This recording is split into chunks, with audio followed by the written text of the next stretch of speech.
Guests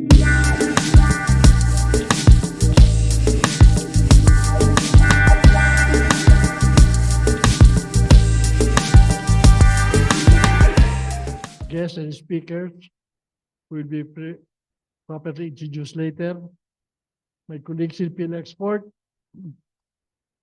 chapter and industry association leaders, members and staff, direct members, PHILEXPORT management, staff, government and private sector partners, friends, ladies and gentlemen.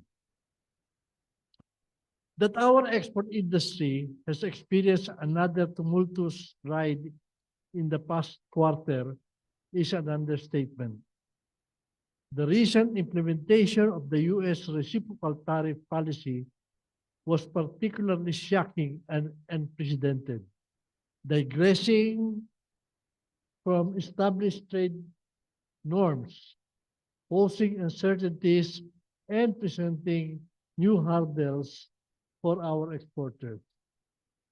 But because resilience runs in our DNA, we see opportunities for growth and innovation even in the midst of all these disruptions.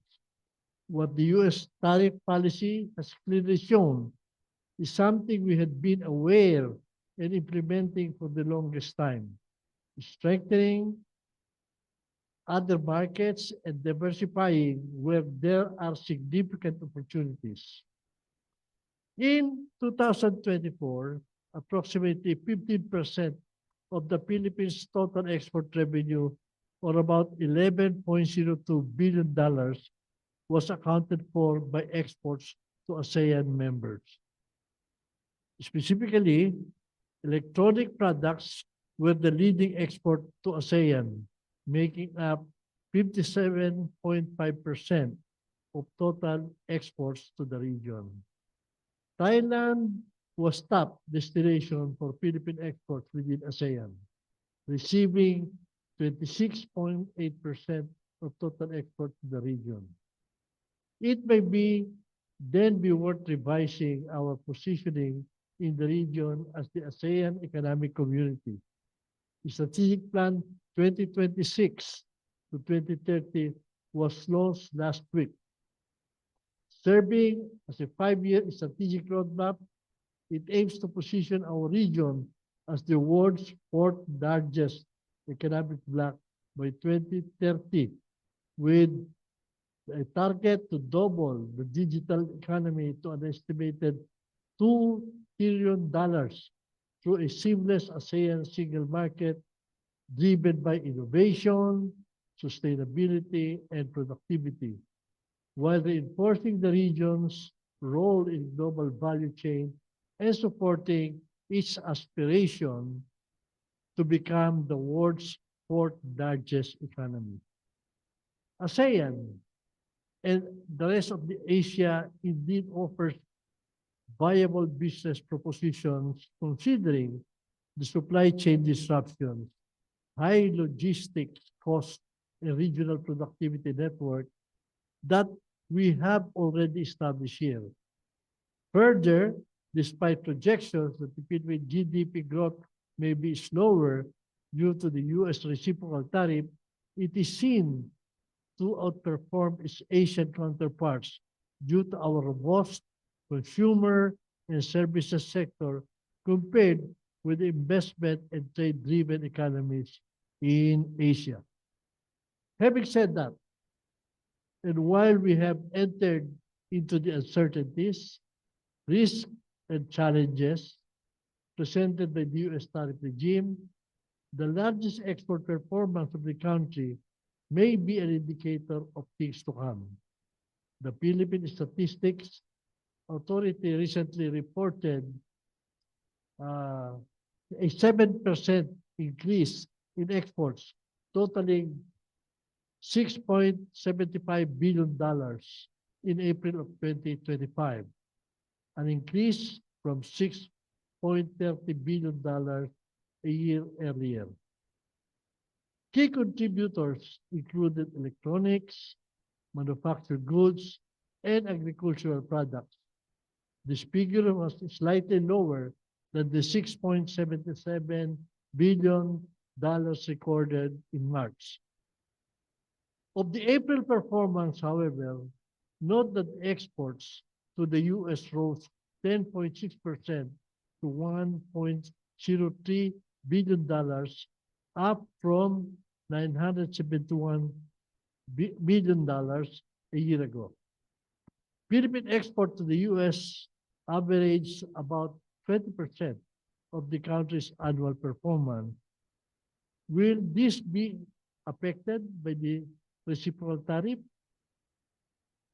The Semiconductor and Electronics Industries in the Philippines Foundation, or SAFE, gave us some assurance as it anticipates export revenues reaching $46 billion this year, driven by a robust global demand despite tariff challenges.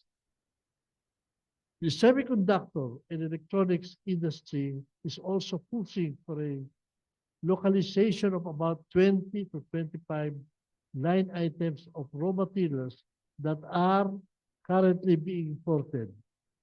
Plastics, metals, connectors, and chemicals to strengthen the local supply base and reduce reliance on imports. Meanwhile, the country's Information Technology and Business Process Management, or IT-BPM, is also reportedly on track to reach $40 billion in revenues this year, as investor confidence in the industry remains robust despite the U.S. tariff policy. IT and Business Process Association of the Philippines, or EIBPAP, the country's leading IT BPM group, said the projected growth is 5% higher than the $38 billion reported last year. IBPAP is also projecting a 4% growth in employees from 1.82 million in 2024 to 1.9 million this year.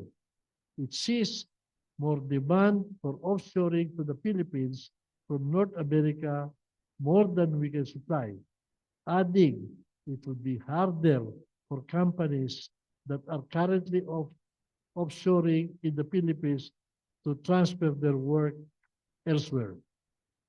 On the other hand, a news report shared that the World Travel and Tourism Council projected the industry will post a new record this year and contribute 9.2 trillion pesos to the Philippine economy by 2035, seeing a vital need for the government to support that growth in the next 10 years.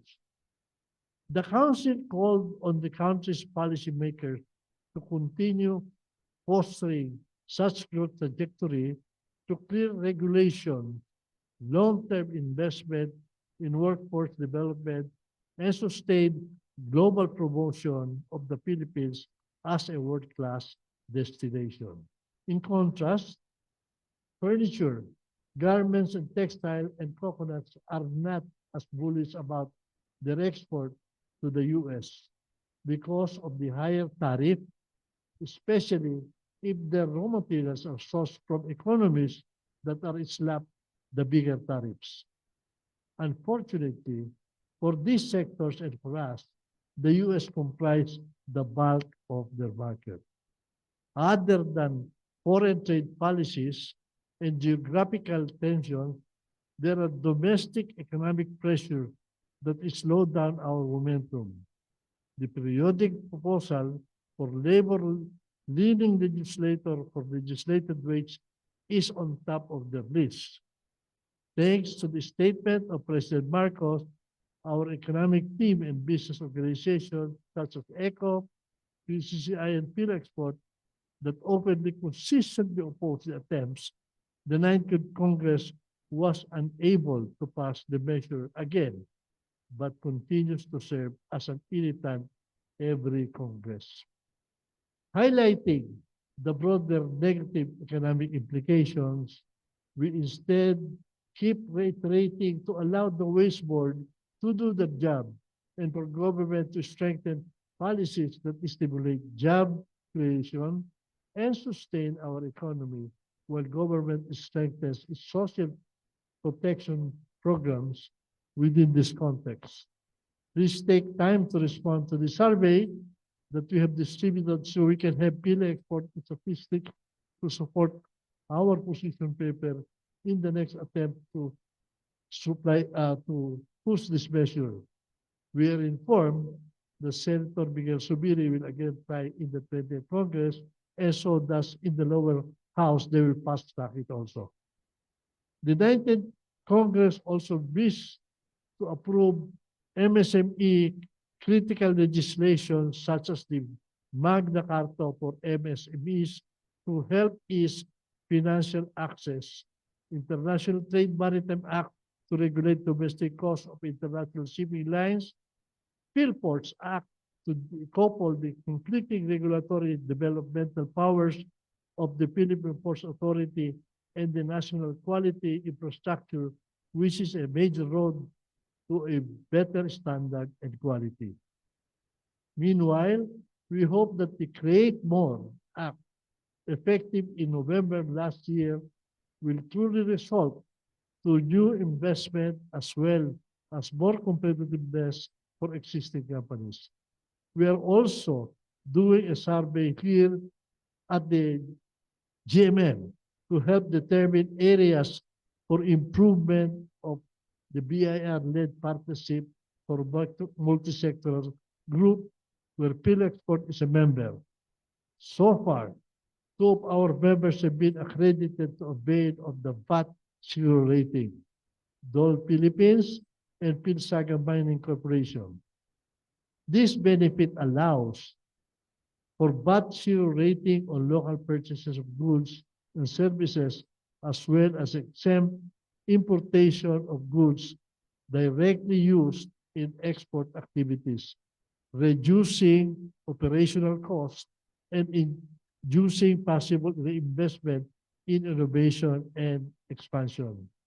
Note that the first hurdle to qualify is the 70% export performance of the company. How do we grow from here? What I will list here next are not new prescription, but they validate what we have been pushing, especially as part of the strategies under the Philippine Export Development Act plan. One, sustain the drive to diversify our export market. We must reduce our reliance on U.S. market and explore opportunities within ASEAN and beyond.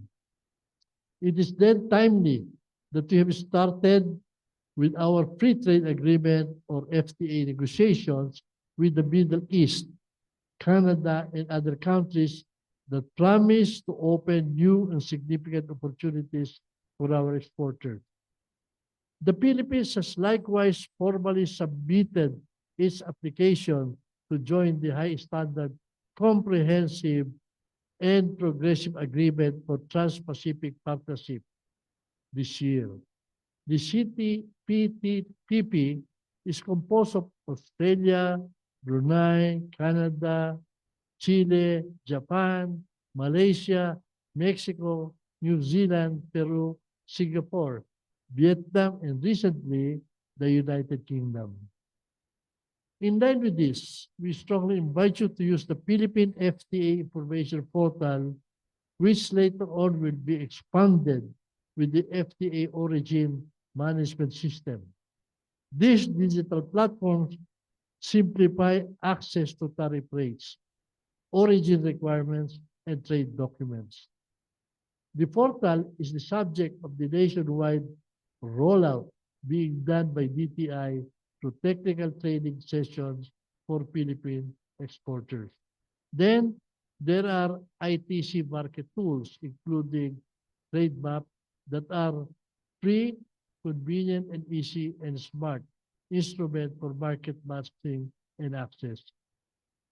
Finally, on this matter, it will also be relevant to review the results of our FTAs.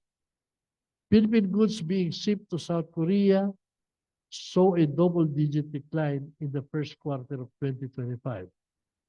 3 months from the date of the effectivity of the free trade deal with South Korea. Second, strengthen support for MSMEs beyond lip service. This includes targeted funding for export promotion, market compliance and certification, research and development, technology and innovation, and capacity building initiatives. And third, increase investment in hard and soft infrastructure to help lessen the cost of doing business. We cannot overemphasize the importance of improving our logistics, digital and ICT infrastructure, energy, and road access. Let me now close this report still with optimism and hope. There are many formulas that continue to work for our favor, and we intend to mobilize them, including partnership and collaboration, to yield the best result for the country and the economy. Thank you for your attention, and I wish you all a productive and meaningful general membership meeting this afternoon.